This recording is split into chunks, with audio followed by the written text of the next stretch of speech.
Assalamualaikum warahmatullahi wabarakatuh dan salam sejahtera. Mari kita sama-sama menelusuri tentang hidup dan kehidupan ini. Selagi kita hidup, kita akan mendepani dan melalui berbagai isu kehidupan yang boleh mencetus berbagai ragam masalah. Kita harus mengerti bahawa hidup adalah sekadar melalui dan menyelesaikan masalah. Isu dan masalah yang diharungi merupakan indikator bahawa kita masih hidup. Di antara masalah yang sering mengganggu kehidupan dan kenyamanan ialah gangguan adaptasi ataupun gangguan penyesuaian ataupun adjustment disorder. Mari kita mengambil pengertian apakah yang dimaksudkan dengan gangguan adaptasi. Gangguan adaptasi ialah apabila seorang mengalami keadaan atau hal-hal yang membuat seorang itu tidak selesa, terganggu, tidak senang, tidak boleh terima keadaan atau kenyataan dan tidak boleh menerima perubahan yang berlaku. Gejala berkenaan boleh mengakibatkan seorang itu mengalami stres, anxiety, rebellion dan lain-lain gangguan psikologi yang melibatkan mental, emosi dan fizikal atau tingkah laku.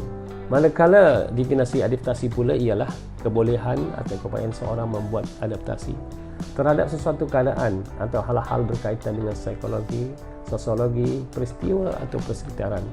Ada dua kata kunci yang perlu diperhatikan tentang gangguan adaptasi, iaitu perkataan gangguan dan perkataan adaptasi. Juga terdapat dua sudut pandang berkaitan gangguan. Pertama ialah terganggu atau terkesan akibat perubahan atau peristiwa.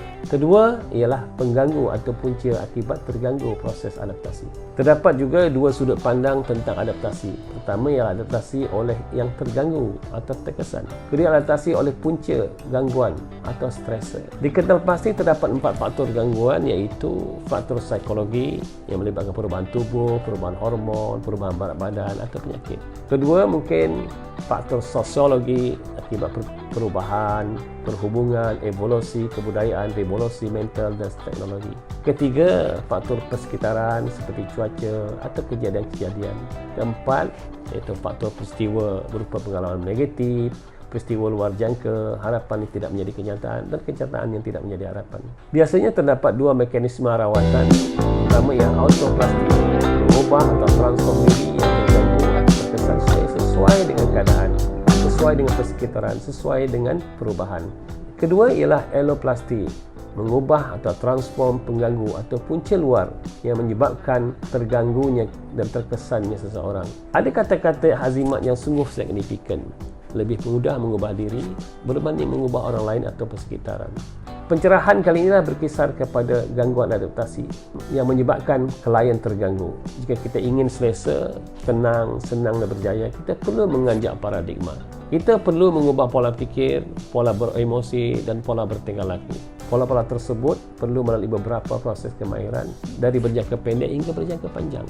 Pertama ialah kemahiran penerimaan itu sendiri, menerima kenyataan hidup dan kehidupan, menerima perubahan yang berterusan tanpa nokta, menerima kejadian luar kawalan, menerima kejadian luar jangka, luar biasa atau abnormal, menerima perbezaan yang banyak berlaku di persekitaran kita dan dalam kehidupan kita, menerima pandangan dan saranan positif dari orang lain.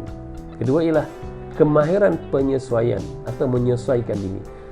Berkeinginan kuat untuk berubah, membawa perubahan, berusaha untuk lebih kerap terlibat dengan aktiviti luar atau masyarakat. Berikhtiar sekerap mungkin untuk terdedah kepada persekitaran lain, keluar dari kepompong zon selesa.